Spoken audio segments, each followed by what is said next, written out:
जहां से लाइट रे आ रही होती है ना। Very good. अच्छा, इसके अलावा जब हम बात करते थे sine I by sine R तो हो गया mu two by mu one. उसके बाद हमने बात की थी शिफ्ट थ्रू द ग्लास, और ये तो हमको पता ही है, रेयर से डेंसर जाएगी तो कैसे जाएगी light ray? Towards the normal. Towards normal. और denser to rare away to. और shift through the glass slab अगर मैं चेक करूं, क्या फॉर्मूला होता था उसका? Sir T into 1 minus U surrounding upon U slab. Mu surrounding by mu of mu slab. अब कौन बच्चा, शिवानी मेरे को बताएगी, अगर सराउंडिंग में एयर हो तो इसका फॉर्मूला क्या बन जाएगा?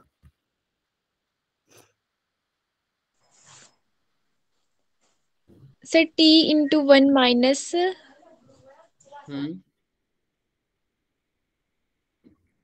फिर 1/4/3। 1 बाय, अरे कौन से क्वेश्चन से देख के बता रहे हो? 1 बस म्यू ऑफ सराउंडिंग क्या हो जाएगा? एयर है तो म्यू ऑफ सराउंडिंग एयर का क्या होता है? 1। तो बस म्यू सराउंडिंग की जगह 1 लिख देंगे, बाकी सब वैसे का वैसे। तो ये फॉर्मूला बन जाएगा T into 1 minus 1 by mu. Clear है सबको? सर मैं स्लैब को कांच की लेके चली हुई थी। अच्छा, हाँ हाँ वो तो ठीक है आपकी बात, 4/3 ठीक है, मैं समझ रहा हूँ आपकी बात, क्योंकि हम हमेशा स्लैब ग्लास ही तो होती है। क्लियर है? तभी बोला। Yes sir. चलो,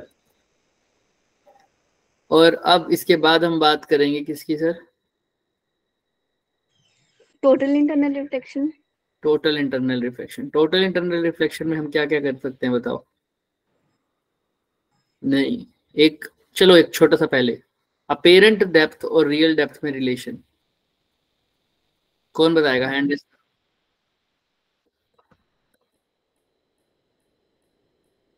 बताओ Deepika. D apparent upon D is equal to mu2 upon mu1। अब इसको कौन बताएगा कि म्यू1 क्या था? हैंड रेस करो। सिर्फ 2 बच्चों के हैंड रेस दिख रहे हैं मुझे, बाकी किसी को नहीं पता। गुंजन, म्यू1 क्या था यहाँ पर? मतलब जहाँ से लाइट रे आ रही है। वेरी गुड, जो ऑब्जेक्ट वाली साइड थी, जहां से लाइट रे आ रही होगी।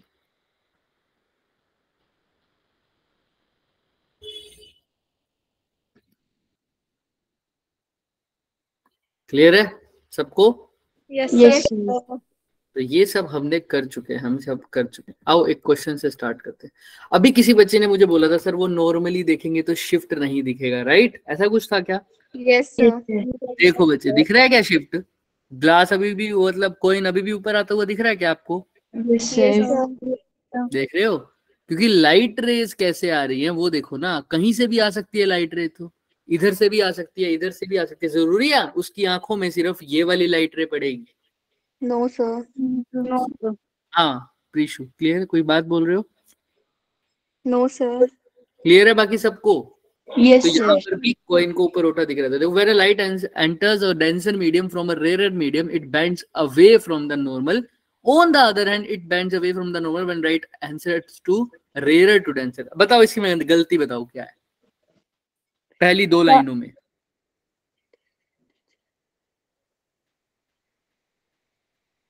सर यहाँ पे बोला कि रेयर से अगर डेंसर जाएगी तो अवे हो जाएगी। सर टुवर्ड्स क्लियर है ना सबको ये बात? यस चलो, बाकी सब तो हम कर चुके हैं इसमें कि हमें कॉइन ऊपर रखता हुआ दिखेगा। ये क्वेश्चन अब ट्राई करके देखो सारे। थोड़ा सा प्रैक्टिस है, थोड़ा सा आगे का टाइप है, थोड़ा सा करके देखो इसको। लेकिन monochromatic light falls at an angle incidence I on a slab of transparent material. एक स्लैब है ट्रांसपेरेंट मटेरियल की, वहां पर कौन सी लाइट आई सर? मोनोक्रोमेटिक लाइट आई। ठीक है, रिफ्रैक्टिव इंडेक्स दे रखा था मटेरियल का कितना? म्यू। म्यू दे रखे, म्यू। आई तो बच्चे एंगल ऑफ क्या है? Incidence. What should be the relation between I and mu so that the reflected and refracted rays are mutually perpendicular. Question समझाओ मेरे को, कौन समझा सकता है? एक तो मुझे यहाँ पर बड़ा गुस्सा आ रहा है, मैं कुछ रब नहीं कर पा रहा। चलिए कोई बात, चलिए यहाँ से उठा लेते हैं आज के लिए।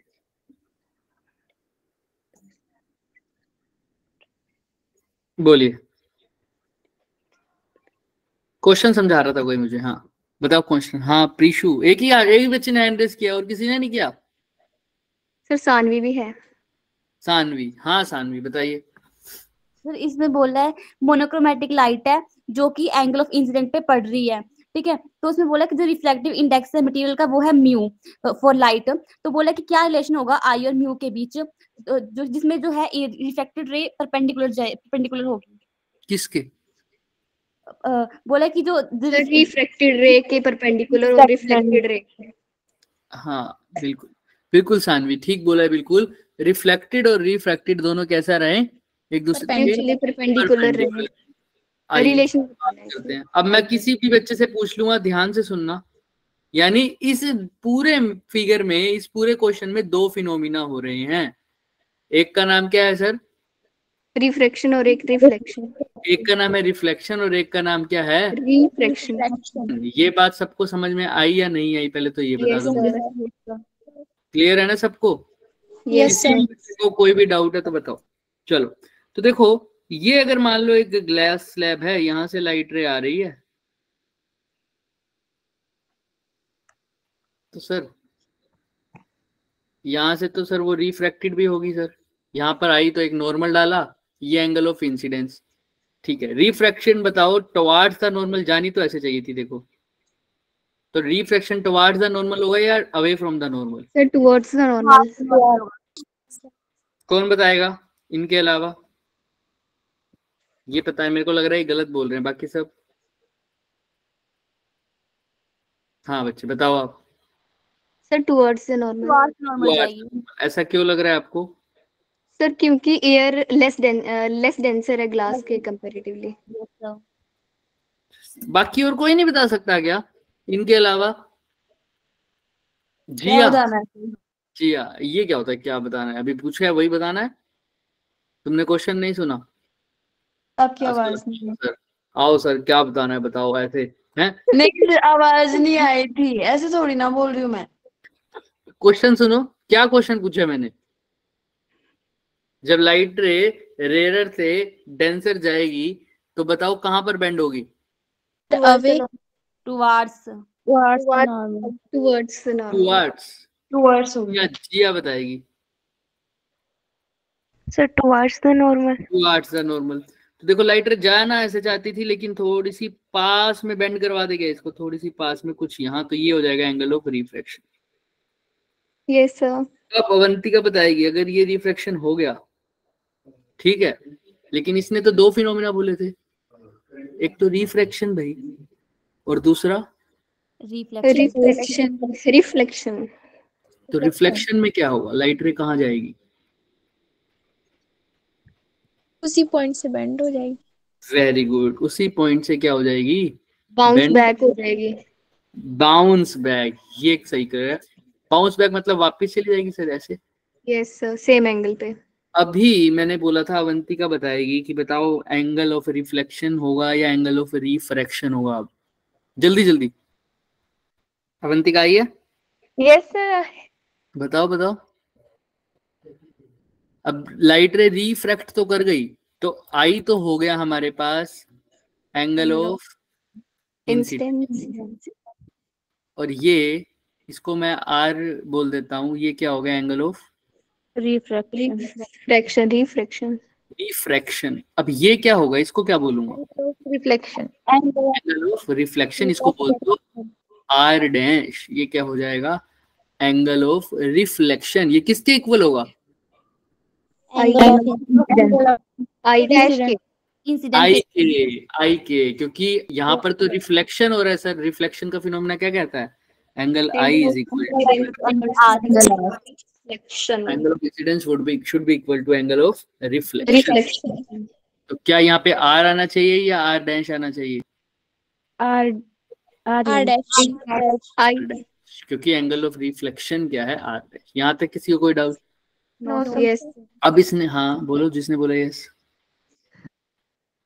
कोई डाउट किसी को? No, sir. Yes, sir. No sir, sir no sir मतलब कोई डाउट नहीं, और यस सर मतलब आगे चलो।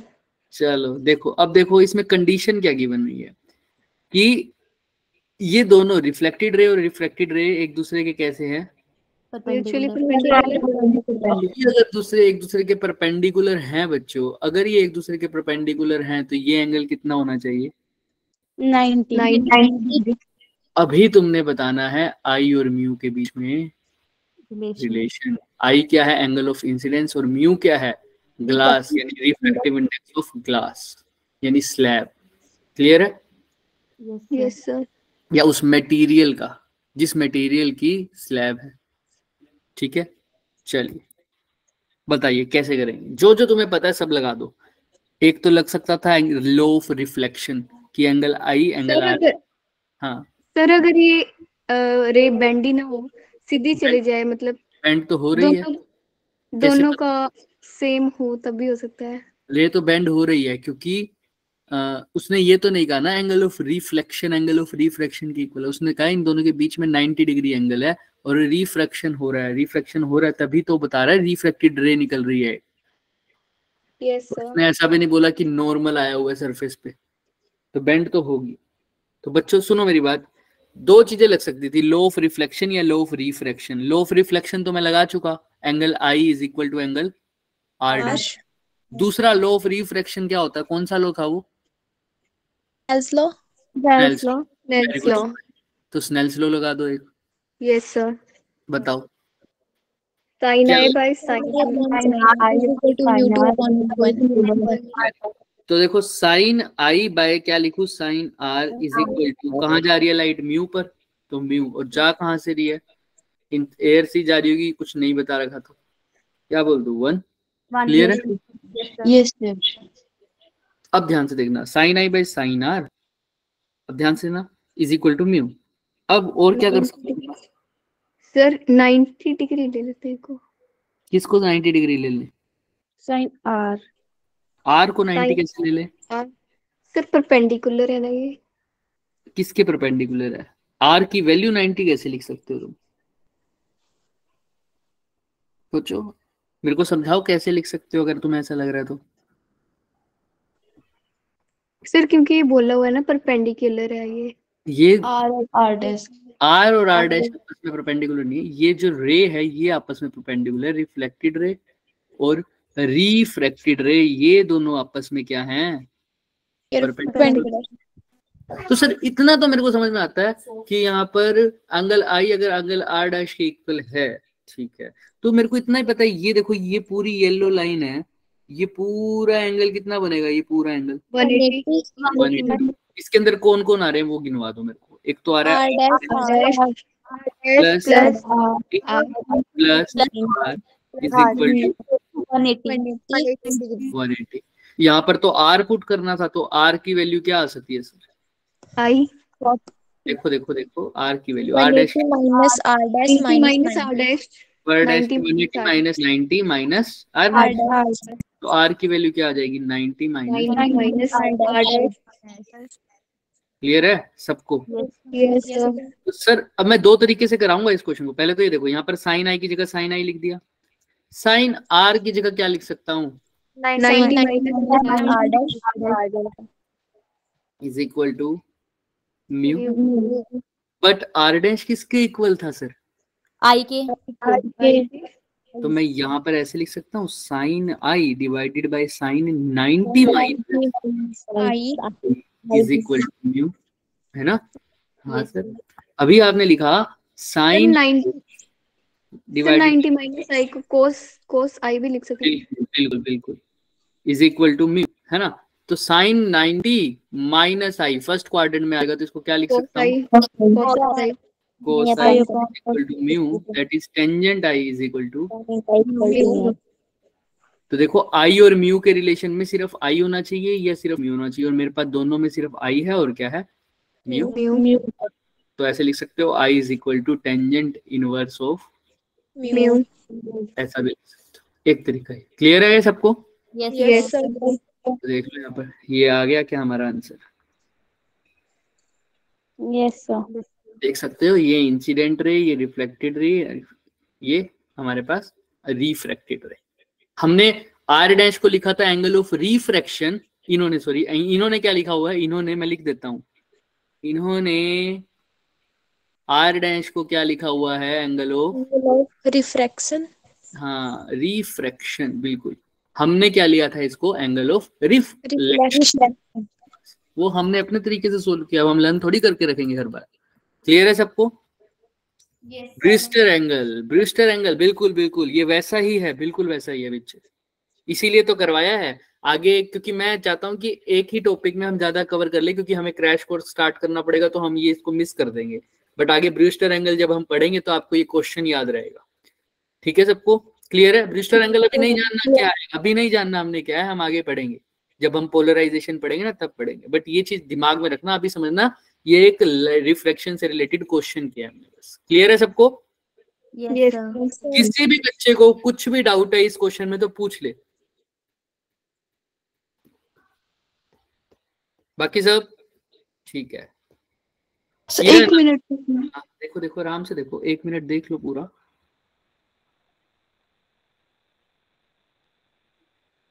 कंडीशन चेक कर लो, कहां से हमने शुरू किया था, कहां पर हम खत्म कर रहे हैं। हमने शुरू किया था कि रिफ्लेक्टेड रे और रिफ्रैक्टेड रे एक दूसरे के परपेंडिकुलर होंगी।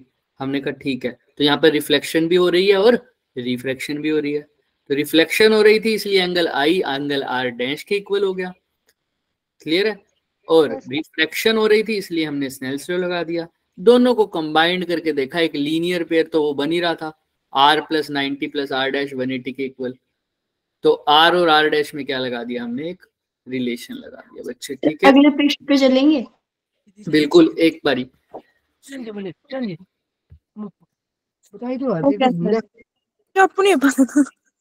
अरे प्रियंका बंद करो माइक। हमारे जो भी नहीं पता। चलें आगे? यस चलो अब ये देखो, अभी ये सिर्फ दिमाग में रखना क्योंकि अभी इसकी कैलकुलेशन तुम कर चुके हो, अब सिर्फ ऐड करना है।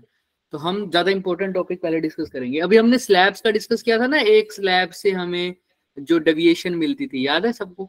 Yes sir. अब फॉर्मूला पढ़ा था आपने, T इंटू, है ना, क्या लिखा था, 1 अगर कहाँ से आ रही होती थी, एयर से आ रही होती थी। तो ऐसी ऐसी 2-3 स्लैब्स पड़ी हुई ऐसी इकट्ठी। इसकी थिकनेस हो गई मान लो x1, इसकी क्या हो गई x2, इसकी क्या हो गई x3 और इसकी क्या हो गई x4। तो तुमने कुछ नहीं करना, टोटल अपेरेंट शिफ्ट अगर निकालनी है तो सबका ऐड करते जाओ, सबका ऐड। तो x1 के लिए क्या हो जाएगी, x1 × 1 - 1/μ। अगर इसकी डिफेक्टिव इंडेक्स μ1 है, इसका μ2 है, इसका μ3 है, इसका μ4 है, ऐसे ऐसे चलते चलते μn तक आ जाए। तो ये फर्स्ट का। ऐसे ही सेकंड का क्या हो जाएगा बच्चों, प्लस μ2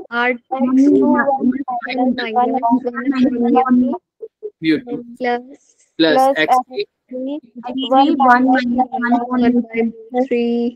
ऐसे ऐसे चलते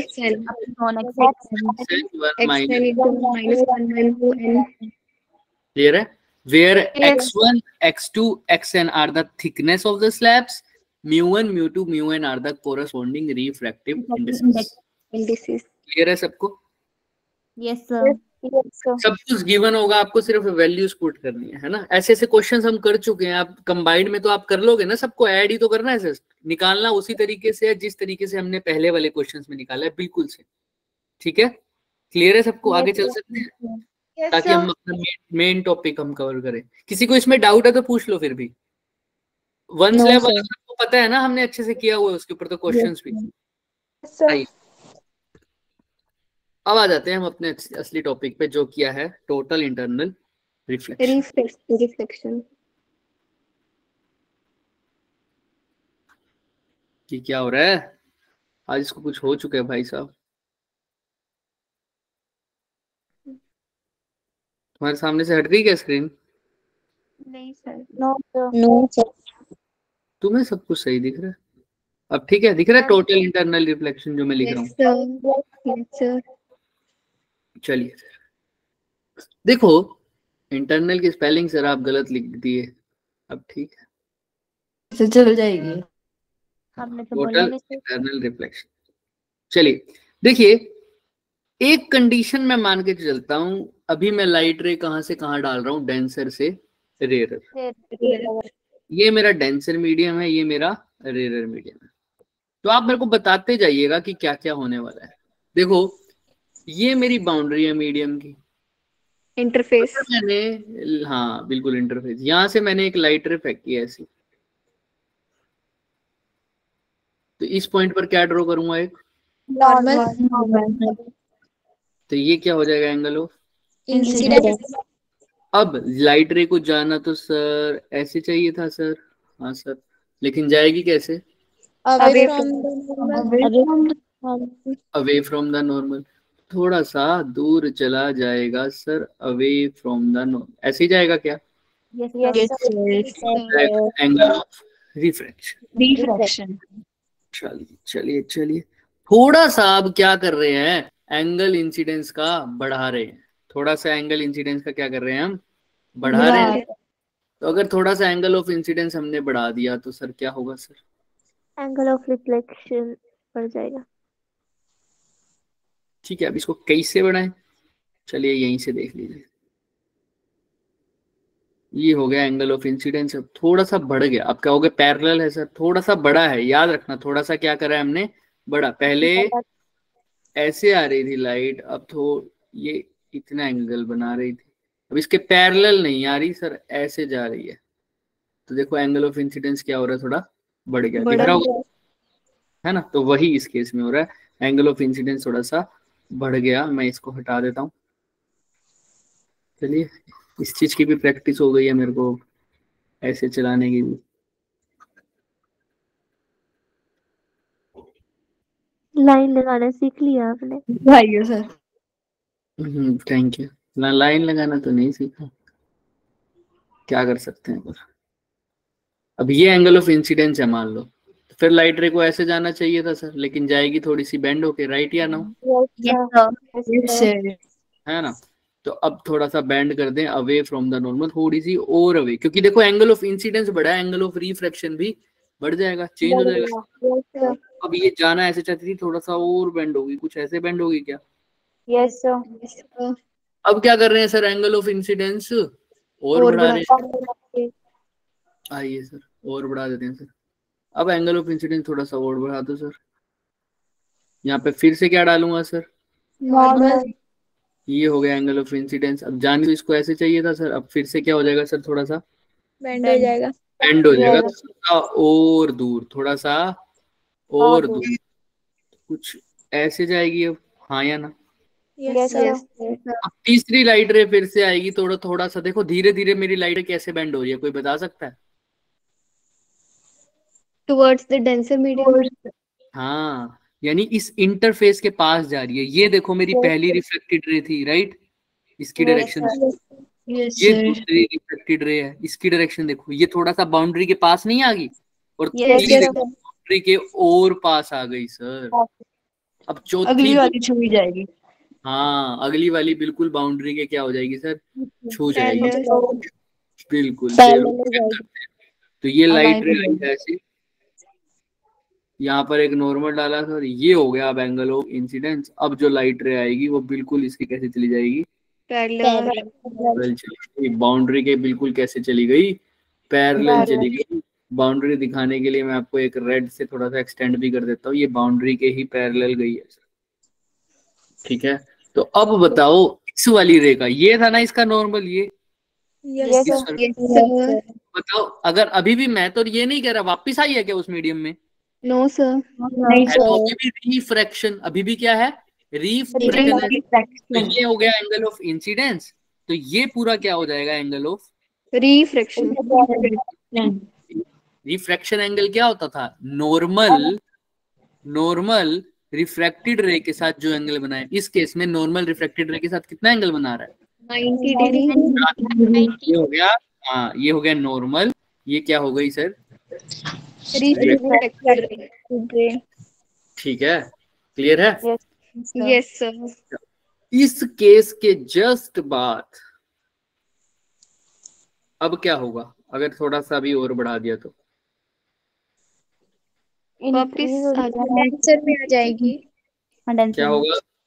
डेंसर अब वापस जा डेंसर तो नहीं में। सकती, तो सर ये वापिस डांसर में चली जाएगी सर। अब ये सर ये लाइट तो रे रिफ्लेक्शन उसी मीडियम में वापिस आ गई, तो इसको क्या बोलूंगा sir? Angle of reflection. Reflection. हाँ, तो ये रिफ्लेक्ट हो गई। लाइट है तो, लेकिन सरफेस अभी भी कैसा है? रिफ्रैक्टिंग सरफेस में भी लाइट रिफ्लेक्ट हो गई और सारी की सारी रिफ्लेक्ट हो गई, सारी की सारी रिफ्लेक्ट हो गई। ये कौन से पॉइंट के जस्ट बाद हुआ है? इससे पहले क्या हुआ था? रिफ्रैक्शन से जस्ट सर पहले। जब एंगल ऑफ रिफ्रैक्शन 90 डिग्री हुआ था उसके बाद। हाँ, देखो इस ये राइट को वापस आने से पहले एंगल ऑफ रिफ्लेक्शन क्या, रिफ्रैक्शन कितना आया था हमारा? 90 डिग्री। तो जब एंगल ऑफ रिफ्रैक्शन 90 डिग्री था उस टाइम जब यही था क्या मेरा angle of incidence? Yes sir. इसको बोल देते हैं आईसी। आईसी इसका मतलब सर क्रिटिकल एंगल। वो एंगल जहां पर व्हेन एंगल ऑफ रिफ्रैक्शन कितना था? 90 डिग्री। 90 डिग्री था, और मैंने आईसी से ज्यादा किया। अगर अपने एंगल ऑफ इंसिडेंस को आईसी से ज्यादा किया तो लाइट रे वापस क्या आ गई? उसी मीडियम पर में आ गई। बोलते हैं टोटल रिफ्लेक्टेड हो गई, यानी क्या हो गया? Total internal reflection. सबसे पहली बात, लाइट जो एंगल ऑफ इंसिडेंस था वो किससे बड़ा हुआ sir? Angle of refraction. Critical angle से। क्रिटिकल एंगल से। तो फ्लो में मत बोलो, सोच के बोलो। बिल्कुल ठीक बोला। क्या एंगल ऑफ इंसिडेंस किससे बड़ा हुआ है? Critical angle. तब कौन सा फिनोमिना हुआ है? टोटल ठीक है। दूसरी कंडीशन भी है एक, मैंने शुरू में ही मेंशन किया था। लाइट रे कहां से कहां गई है? Denser to rare. यही दो मेन कंडीशन हो गई किसकी? Two main condition for total पहली, तो light should be travel from denser to rare medium. Idea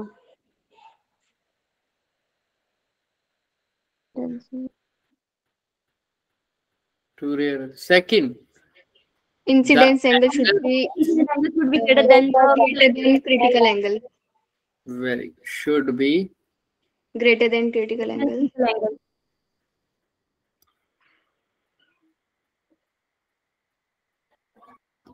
देखो, अब देखो, किसी बच्चे को इस पूरे फिनोमिना में कुछ भी डाउट लग रहा है तो अभी पूछे। No, कोई sir. शर्म मत करना भाई, जिसको भी डाउट है बेधड़क पूछो। आपके पास 1 मिनट है, अच्छे से देख लो इसको, अच्छे से देख लो। 1 के भी 2 मिनट ले लो, देखो इसको बस। सर 2.5 मिनट दे दो। 2.5 मिनट ले लो, 2.5 मिनट ले लो, चलो।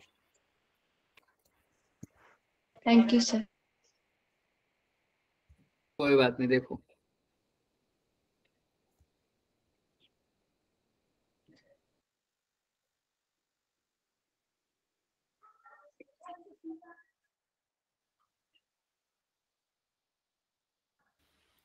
बोलो बच्चे। सर ये क्रिटिकल एंगल के बारे में बताना। क्या बताएं क्रिटिकल एंगल बनाने? क्रिटिकल एंगल वो एंगल है जब जिस केस में एंगल ऑफ रिफ्रैक्शन कितना आया? 90 डिग्री। बस यही क्रिटिकल एंगल की डेफिनेशन है। Critical angle is that angle of incidence when the angle of refraction is 90 degree. But 90 degree. light should travel from denser medium to rare medium. बस। और after critical angle कौन सा phenomena हो जाता है? अगर angle of incidence critical angle से internal reflection. Total internal reflection, वरना तुम्हारा सिंपल रिफ्रैक्शन चलता रहेगा। लेकिन अगर तुमसे पूछे ऐसा कौन सा एंगल है जब लाइट रे बिल्कुल सरफेस के पैरेलल चली जाती है? सरफेस के पैरेलल मतलब नॉर्मल के कैसे हो गई? परपेंडिकुलर। तो वो कौन सा एंगल होता है? 90 डिग्री। कौन सा एंगल होता है? Critical angle. एंगल। तुम कुछ और बोल रहे थे क्या दीपिका? 90 डिग्री बोल। अच्छा, वो 90 डिग्री तो क्या होगा, एंगल ऑफ रिफ्रैक्शन होगा। हमेशा याद रखना बच्चों को कंफ्यूजन होती है इसमें कि क्रिटिकल एंगल कौन सा एंगल होता है। कोई बोल देते हैं क्रिटिकल एंगल होता है एंगल ऑफ रिफ्रैक्शन, नहीं। क्रिटिकल एंगल देखो मैंने सी किसके आगे लगाया, आई के आगे लगाया या आर के आगे लगाया? Angle of incidence whenever angle of reflection is greater than 90। ठीक है, चल सकते हैं अब आगे। Yes sir. चलो फिर सब नैन्सी, नरेश कुमार जी के नाम से जिसने ज्वाइन किया, मुस्कान, किरण, जिया, गुंजन, यस सर। आशा, रजनीश, सानवी, साक्षी, शगुन, अवंतिका गई क्या? सर नहीं। यस वो देखो यस कह रही है, देख लो। सर मैंने नहीं बोला, किसी और ने बोला है। प्रियंका, अरे मजाक कर रहा हूँ। प्रियंका क्लियर है क्या? वो कह रही थी मेरे को समझ में आ गया। क्लियर, चले आगे। Yes sir. Yes sir. आगे चलोगे? देखो थैंक यू सर। स्पीच एक बार। क्या, अब चलो। चलो अब देखो, अभी हमें पता चला सर इतनी सी बात कि light ray should be travel from denser to rarer, और क्रिटिकल एंगल्स आई जो है क्रिटिकल एंगल से बड़ा होना चाहिए। ठीक है सर, इसको शॉर्ट में लिख दे D2R and angle I should be greater than angle of IC। ये गलत है, इसको तुम अलग से प्रिटेंड कर लोगे। एक सेकंड,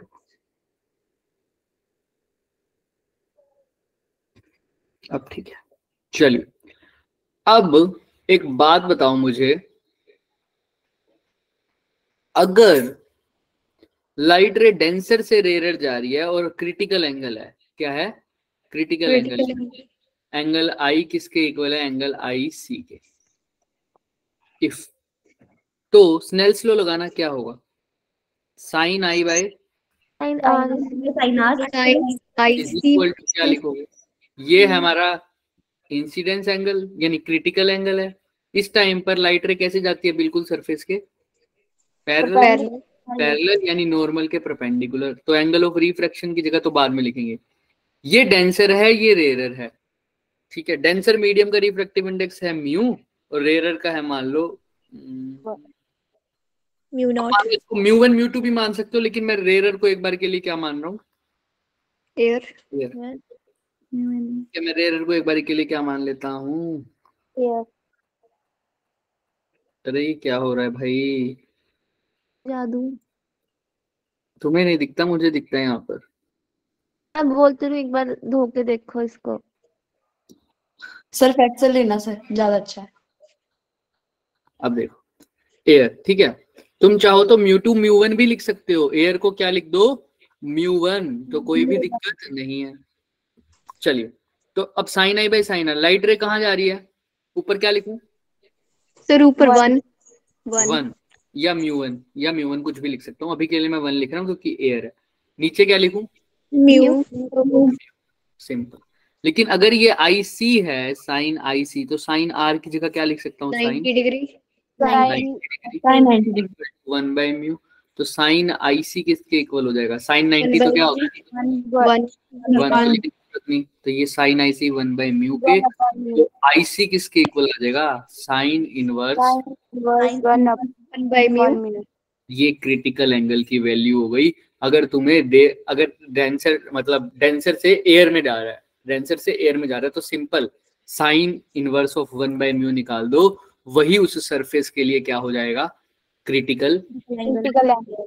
तो अगर उस सरफेस पे तुम इतने एंगल से लाइट फेंकोगे तो लाइट रिफ्रैक्ट नहीं करेगी, लाइट क्या करेगी? Total internal reflection. ये क्रिटिकल एंगल फाइंड आउट करने का तरीका है। अगर मान लो एयर की जगह कोई और रेयरर मीडियम आ जाए, या एक डेंसर और एक कोई भी रेयरर मीडियम आ जाए, तो तुम क्या लिख दोगे? सिंपल तुम यहाँ पर ये लिख देना, sine IC by sine 90 is equal to, air को लिख दो, एयर वाले मीडियम को लिख दो म्यू1 और दूसरे वाले को लिख दो म्यू2। म्यू2 किसका है? डेंसर का। म्यू1 किसका है? रेयर। क्योंकि यहाँ से लाइट जा रही है, वहां पर जा रही है। ठीक है, तो साइन IC किसके इक्वल आ जाएगा? म्यू1 बाय म्यू2 के, और IC किसके इक्वल आ जाएगा? साइन इनवर्स ऑफ म्यू2। और इसमें म्यू1 अगर एयर हो तो 1 पुट कर देना, वही वापिस आ जाएगा। क्लियर है? Yes. If medium is other than air. आज इसको कुछ हुआ पड़ा भाई साहब को। इफ मीडियम इज, कोई बटन दब रहा है यार।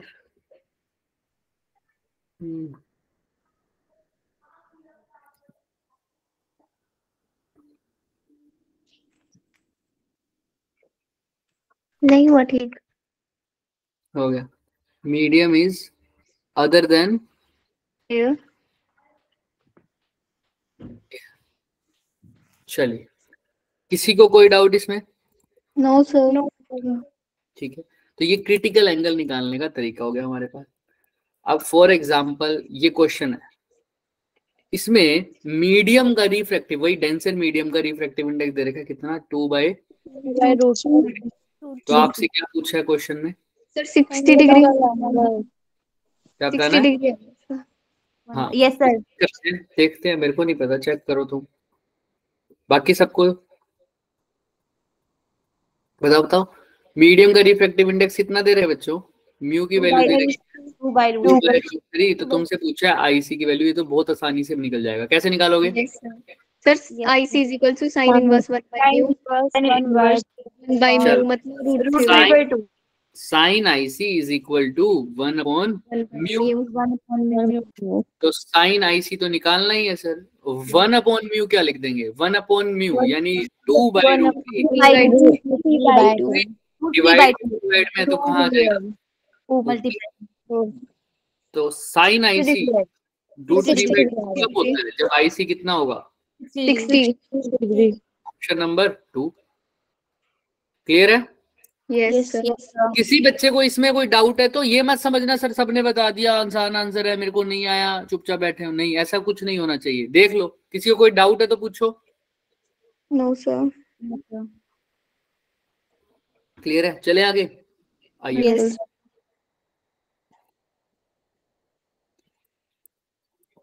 ये क्वेश्चन करके देखो फटाफट। ग्लास है, उसका रिफ्रैक्टिव इंडेक्स दे रखा है। इससे आसान क्वेश्चन करे पहले, अगर दे रखा तो। हाँ, ये करके देखो पहले। रिफ्रैक्टिव इंडेक्स ऑफ वाटर दे रखा है कितना? 4/3। 4/3। और ग्लास का दे रखा है कितना? 5/3। क्रिटिकल एंगल बताओ जब लाइट कहाँ जा रही है? वाटर टू वाटर ए होगा इसका। From the glass, water from the glass. यानी ग्लास से कहाँ जा रही है? वाटर में जा रही है। करके देखोगे सब? Yes sir. ट्राई करो, फटाफट ट्राई करो। वाटर से ग्लास यानी ग्लास में जा रही, ओ सॉरी हर बार गलत बोल रहा हूँ। वाटर फ्रॉम ग्लास यानी ग्लास से कहाँ जा रही है सर? पानी में। ग्लास से पानी में, ग्लास से। चलिए ट्राई करो, 1 मिनट से ज्यादा नहीं देंगे, जल्दी जल्दी करो।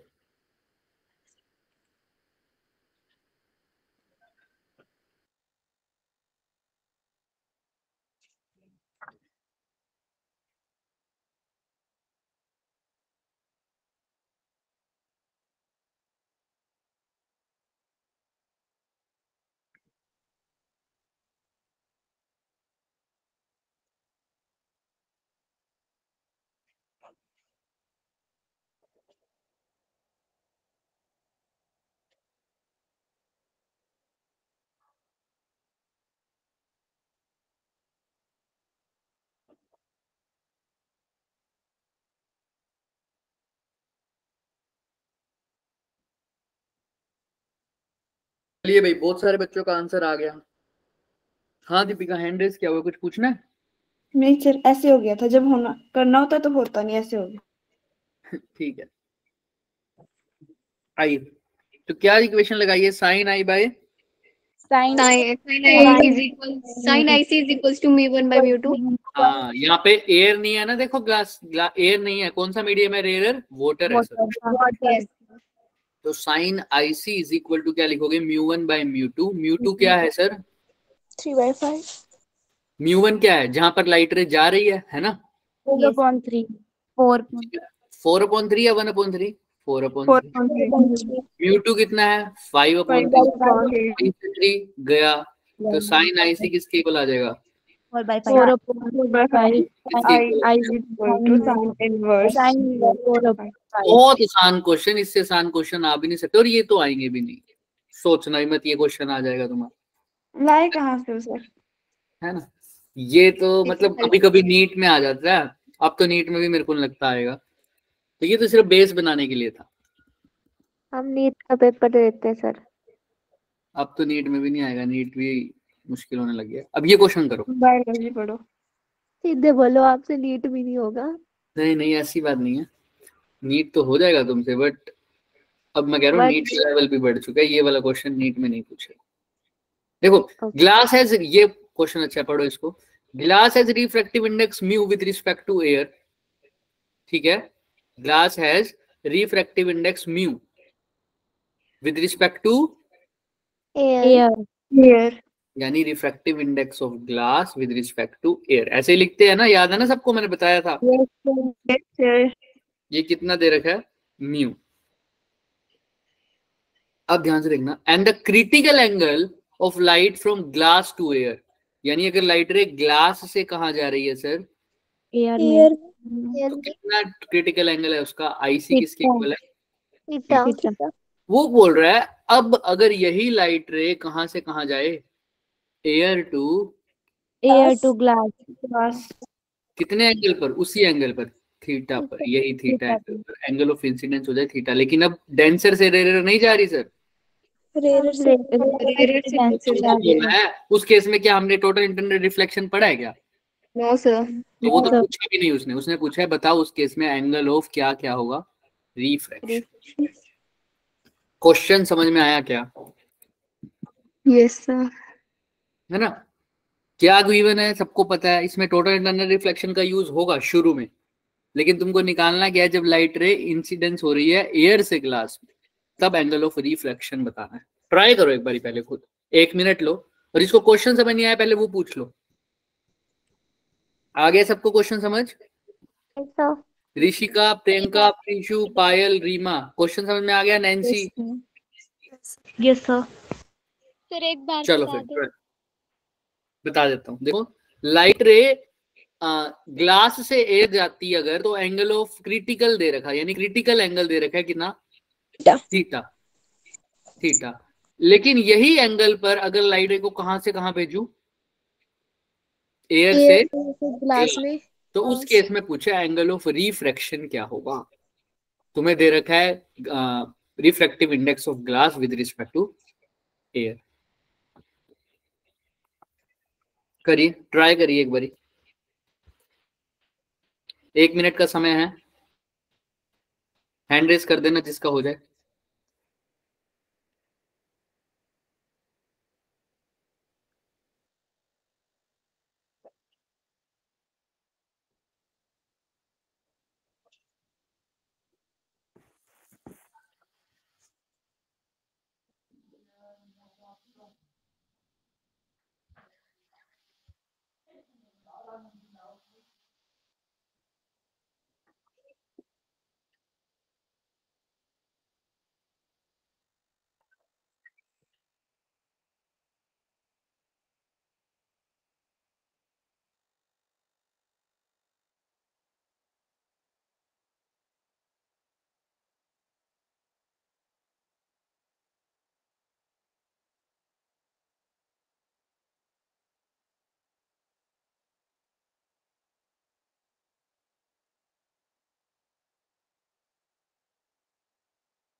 किसी का हुआ भाई?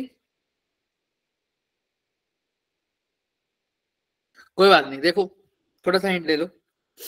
अगर लाइट रे बच्चों ग्लास से एयर में जा रही है मान लो, तो हमें क्रिटिकल एंगल दे रखा है, हमें क्रिटिकल एंगल वाला फॉर्मूला तो पता ही है, डेंसर से रेयर की बात हो रही है, तो क्या होता है फॉर्मूला? साइन Sin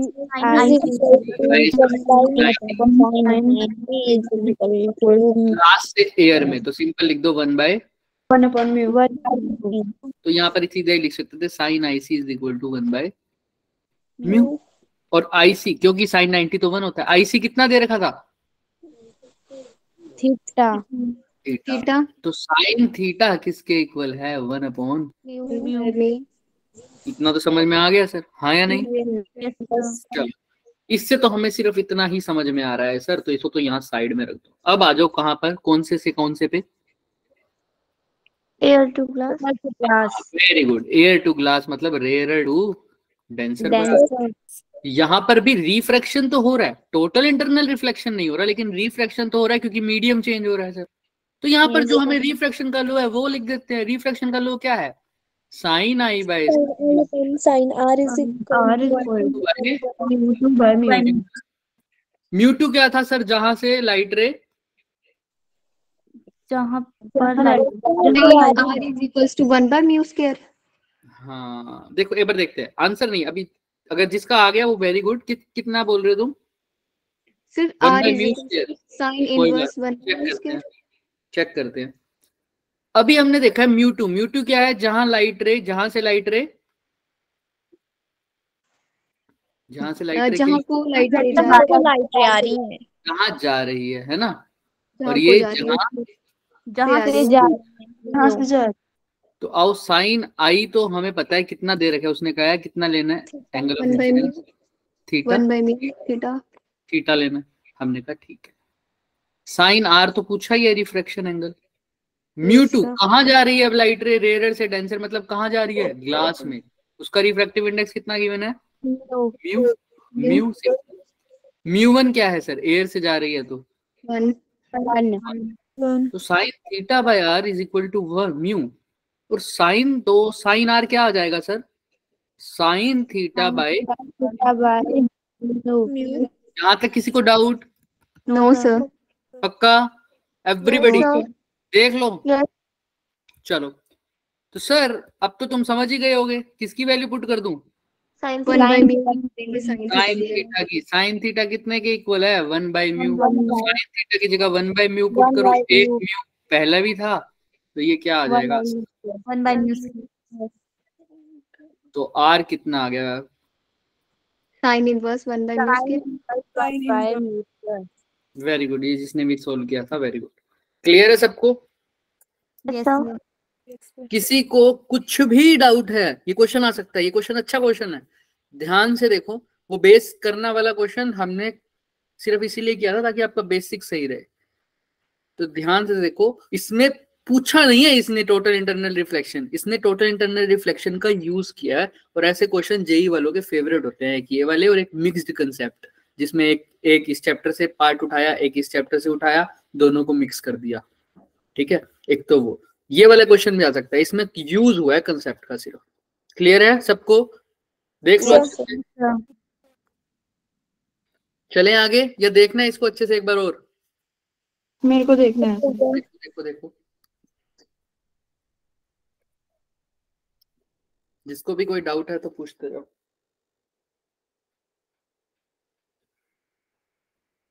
बस लास्ट क्वेश्चन है, फिर छुट्टी। फिर हम घर जाएंगे। तुम अपने घर पे ही तो हो गए,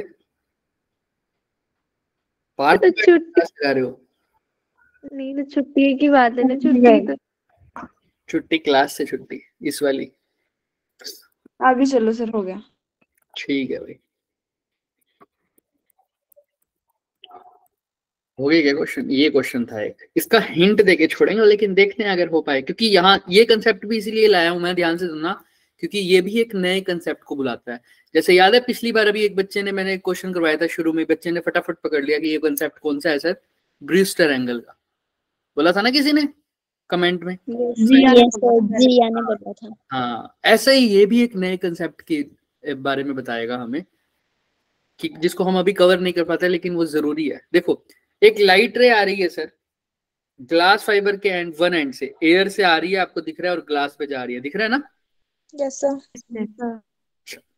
फ्रॉम एयर इज, अब ध्यान से सुनना, एयर से ग्लास में आ रही है, फिर भी ये क्या क्या आ रहा है, टोटल इंटरनल रिफ्लेक्शन। बोल रहा है ना, देखो लाइट रे कहां से आ रही है, पहले लाइन में लिखा हुआ है, कहां से आ रही है लाइट रे, एयर से। एयर से ग्लास में। हाँ, और लास्ट में बात भी कर रहा है मेकिंग एन दिस ना, और बाद में बता रहा है it undergoes total internal reflection. क्या ये पॉसिबल है? हो भी सकता है। Yes sir. दिया तो होगा। सर पहले एयर से आएगी, फिर टुवर्ड्स से नॉर्मल बेंड करेगी, फिर जाना तो इसको वहीं पे है ना, मतलब ग्लास से एयर की तरफ। हाँ देखो, शुरू की बाउंड्री में टोटल इंटरनल रिफ्लेक्शन नहीं हो रहा, उसके बाद हो रहा है सर। यहाँ पर टोटल इंटरनल रिफ्लेक्शन नहीं हो रहा, क्या यहाँ पर हो रहा है क्या? नहीं सर, हो भी नहीं सकता, क्योंकि यहाँ पर लाइट रे रेयर से कहाँ जा रही है, डेंसर। लेकिन इस बाउंड्री पर देखो ना, इस बाउंड्री पर अंदर कौन है, ग्लास, यानी बाहर है एयर यानी रेयर। अब डेंसर से रेयर जा रही है, अब हो सकता है कि वापस बाहर ना निकले और क्या कर ले, टोटल इंटरनल रिफ्लेक्शन। कंफ्यूज नहीं होना, पहली बाउंड्री पे टोटल इंटरनल रिफ्लेक्शन नहीं हो रही, दूसरी बाउंड्री पर क्या हो रही है, टोटल इंटरनल रिफ्लेक्शन। किसी को ये बात दिक्कत कर रही है तो बताओ, दोबारा पूछना है, एक बार दोबारा बताओ। देखो पहली बाउंड्री पे हमने कहा कंडीशन क्या पड़ी थी सर, लाइट रे कैसे जानी चाहिए थी, डेंसर टू रेयर, लेकिन यहाँ रेयर से डेंसर जा रही है। देखो एयर ये रहा और अंदर क्या है, ग्लास। सर यहाँ पे तो रेयर टू डेंसर है, क्या टोटल इंटरनल रिफ्लेक्शन होगा? नहीं होगा सर। तो यहाँ पर हो भी नहीं रहा, हो कहाँ रहा है सर, यहाँ पर हो रहा है, इस बाउंड्री पे, क्योंकि इस बाउंड्री में लाइट रे देखो कहाँ पर घुस चुकी है, ग्लास में, और अब बाहर जाना चाहेगी तो कहाँ जाएगी, रेयर में, एयर में, रेयर में। तो यहाँ पर लाइट रे कैसे जा रही है, डेंसर से रेयर। यहाँ पर चांस है कि क्या हो जाए, total internal reflection. First boundary पर तो टोटल इंटरनल रिफ्लेक्शन का चांस ही नहीं है, क्योंकि लाइट रे रेयर से कैसे जा रही है, डेंसर में। क्लियर है सबको अब ये बात? Yes sir. अब देखो क्वेश्चन फिर से ये, अब एंगल ऑफ इंसिडेंस ये सब नहीं पूछ रहा, दे रखा है उसने एंगल ऑफ इंसिडेंस, और रिफ्रैक्टिव इंडेक्स भी दे रखा है 1.5। तो पूछ क्या रहा है, तो देखो how much time would it take to traverse या travel the light fibre of length 1 kilometre. इस लाइट को 1 किलोमीटर तक चलने में कितना टाइम लगेगा। सोचो, ये जो ग्लास दे रखे, ये ग्लास का फाइबर है, ग्लास फाइबर। आपने ऑप्टिकल फाइबर के बारे में नाम सुना होगा, हालांकि हम इसके बारे में थोड़ा सा पढ़ेंगे भी, सही है ना, वो बात है ये। वहां पर आई लाइट रे, तो उसके अंदर टोटल इंटरनल रिफ्लेक्शन हो रहा है। ग्लास, टोटल इंटरनल रिफ्लेक्शन का मतलब डेंसर, डेंसर मतलब यहाँ ग्लास, ग्लास से कहाँ जाना चाह रही थी, एयर में, लेकिन जाएगी नहीं, वापिस ग्लास में आ जाएगी, क्योंकि इसी फिनोमिना को तो क्या बोला है, टोटल इंटरनल रिफ्लेक्शन। तो लाइट रे ग्लास से एयर में ना जाकर ग्लास में वापिस आ गई, और पूरी की तरह पूरी वापिस आ गई, तो पूरे ग्लास में ट्रेवल करेगी। हमने कहा हाँ, लेकिन उस ग्लास में उसको ट्रेवल करने के लिए 1 किलोमीटर ट्रेवल करने के लिए कितना टाइम लगेगा, यही उसने पूछा है। तो क्या लगता है कैसे करें, क्या निकाल सकता हूं सर टाइम के लिए, मेरे को क्या चाहिए तो आप बताओ सर। डिस्टेंस और वेलोसिटी। डिस्टेंस और वेलोसिटी ये तो सबको पता होगा ना भाई। Yes sir. Speed is equal to distance upon time. ठीक है सर, यहाँ तक तो ठीक है। अच्छा, एक बात और बताओ सर, वो जो म्यू होता था वो क्या होता था, refractive index, C by V, frequency, C by V, यही होता था ना, speed of light in air divided by speed of light in any medium, या वैक्यूम डिवाइडेड बाय मीडियम। मैंने कहा हाँ, अच्छा ठीक है सर, और कुछ हो सकता है क्या सर? हाँ सर, अभी आपने बताया है सर ये कि खास बात, ये स्पीड किसी मीडियम में है ना, ग्लास तो कोई मीडियम है, वैक्यूम तो है नहीं, तो इसको सी तो नहीं लिखूंगा, इसको क्या लिखूंगा, V is equal to D by mu T. हाँ सर कुछ पता चल रहा है, v की वैल्यू यहाँ पर क्या है, d बाय म्यू। तो म्यू की वैल्यू क्या आ जाएगी, c इंटू वी की जगह क्या लिखेंगे, 1 बाय d बाय टी। ऐसा ही हो जाएगा क्या? Yes sir. तो म्यू की वैल्यू क्या आ गई सर, CT upon D. लेकिन पूछा क्या है, टाइम, तो टाइम की वैल्यू क्या आ जाएगी sir? mu d by d. mu d upon d. दिख रहा है? Yes sir. बिल्कुल सर। अब एक खास बात, ये सर लर्न नहीं करना, ये बहुत इंपॉर्टेंट कंसेप्ट है। यहाँ तक क्लियर है सबको? पहले तो डेरिवेशन बताओ। Yes sir. Yes, yes. कुछ नहीं करना। टी की वैल्यू हमारी क्या आई है? म्यू डी अपॉन सी।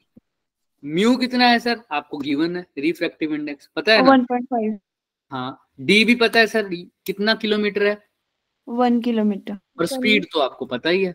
तो क्या टाइम नहीं आ जाएगा क्या? बिल्कुल आ जाएगा। सी की वैल्यू तो सबको पता है, तो टाइम तो आ ही जाएगा, आ जाएगा ना। लेकिन सर Yes. इसको रन हर बार डराइव करेंगे नहीं, याद रखना। वैसे अगर टी नॉर्मली कैलकुलेट करते हैं तो होता है डिस्टेंस अपॉन स्पीड। डिस्टेंस होता है डी और स्पीड होती है सी, है ना? Yes sir. ये तो नॉर्मली करते थे, लेकिन नॉर्मल वाला जब नॉर्मल केस में पढ़ते थे ये डी होता था सिंपल, ये नॉर्मल केस। लेकिन यहाँ पर ऑप्टिक्स में टी की वैल्यू क्या लिख दी हमने? म्यू डी बाई सी। ऐसा क्यों हुआ? क्योंकि ये तो है डी, डिस्टेंस जो है इसको बोलते हैं ज्योमेट्रिकल लेंथ। क्या बोलते हैं? Geometrical path. ज्योमेट्रिकल पाथ मतलब स्केल से मेजर करो यहां से यहां तक, ज्योमेट्रिकल पाथ। ये तो नॉर्मल है, लेकिन ये डी की जगह क्या आ गया? Mu D. Mu into D आया ना। देखो टी भी सेम है, सी का भी सी, लेकिन डी की जगह क्या आया है? Mu into D. Mu into D है ना, ये क्या होता है? Optical path. लाइट को ट्रेवल करवाने वाला पाथ, किसी मीडियम में जब लाइट ट्रेवल करती है उस केस ये क्या बोलते हैं इसको? Optical path. हालांकि इसको अच्छे से कंपेयर करना होता है कि लाइट रे मतलब वैक्यूम में कितने से ट्रेवल करती है, उतना ही किसी मीडियम में कितना कर पाएगी ट्रेवल, वो अलग है, वो अलग बात है। लेकिन अभी के लिए ये टर्म याद रखो, हम पूरा कंसेप्ट पढ़ेंगे, क्रैश कोर्स में पूरे कंसेप्ट को पढ़ेंगे, लेकिन अभी के लिए एक टर्म याद रखो, हम ज्योमेट्रिकल पाथ और ऑप्टिकल पाथ दोनों अलग चीजें हैं। ज्योमेट्रिकल पाथ से रिफ्रैक्टिव इंडेक्स को मल्टीप्लाई कर दिया मैंने, तो क्या आया है मेरा? कौन सा पाथ? Optical path. लेकिन ये तो मैंने डिराइव भी करा दिया, ये तो एक्स्ट्रा नॉलेज के लिए बता रहा हूँ अभी के लिए, क्योंकि ये भी टॉपिक टच नहीं किया मैंने। ये म्यूडी मेरा अपने आप आया या मैंने तुम्हें बोल दिया कि इसको लर्न कर लो? अपने आप आया, देखो। Yes sir. है ना? तो या तो इसको अभी के लिए दिमाग में रखो, लेकिन म्यूडी का वर्ड एक बार दिमाग में घुसा लो ताकि लास्ट में कभी दिक्कत ना आए। म्यूडी क्या है हमारा? Optical path. ठीक है। और वरना इस क्वेश्चन में तो हमने सिर्फ डराइव ही कर दिया mu D by C. Mu भी हमें पता है 1.5 है, डी भी पता है 1 किलोमीटर, सी की वैल्यू तो हमें पता ही है। तो देख लो, क्लियर है सब कुछ? किलोमीटर को मीटर में करना है ना? हाँ हाँ बिल्कुल करेंगे। क्लियर है सबको? चलें आगे। Yes sir. चलिए, किसी को कोई भी डाउट है तो बताओ। याद रखना म्यू की वैल्यू तुम क्या लोगे? 1.5 जो क्वेश्चन में गिवन है, पीछे मिस प्रिंट है तो उसको छोड़ देना। 1.5 डी की वैल्यू क्या लोगे? 1 किलोमीटर, और सी की वैल्यू हो जाती है 3 इंटू 10⁻⁸। 1.5 इंटू 1 किलोमीटर को क्या लिख सकते हो? 10⁻3। 3 इंटू 10⁻8। क्लियर है सबको? अब इसको चाहो तो काट दो, ये 115 को लिख दोगे 5 इंटू 10⁻⁻6। हाँ ये हो जाएगा। देखो वैसे तो 0.5 इंटू 10⁻8 ऊपर चल के जाएगा -5, ये हो जाएगा 5 इंटू 10⁻6। क्लियर है सबको? Yes sir. किसी को कोई भी डाउट हो तो बताना। कर सकते हैं अब इसको ऐसे अच्छे से देखिए। अब ये जो आंसर होगा सर ये कैसे आया? सर ये मिली सेकंड में दे रखा है। किसमें? मिली सेकंड। तो टेंशन मत लेना इसकी। चले? Yes sir. चलिए, यहाँ पर देखो मैंने यही बता रहा था, u की वैल्यू 2/√3 ले रखी है। क्या ले रखी है? 2/√3। क्यों ले रखी है कोई बता सकता है? क्योंकि इसमें क्वेश्चन में मिसप्रिंट है, किसी और का साथ वाला एक और क्वेश्चन होमवर्क में दिया था उसका आ गया। ठीक है, तो इसको इग्नोर करना। भी इसका स्टेटमेंट मैं बता देता हूँ।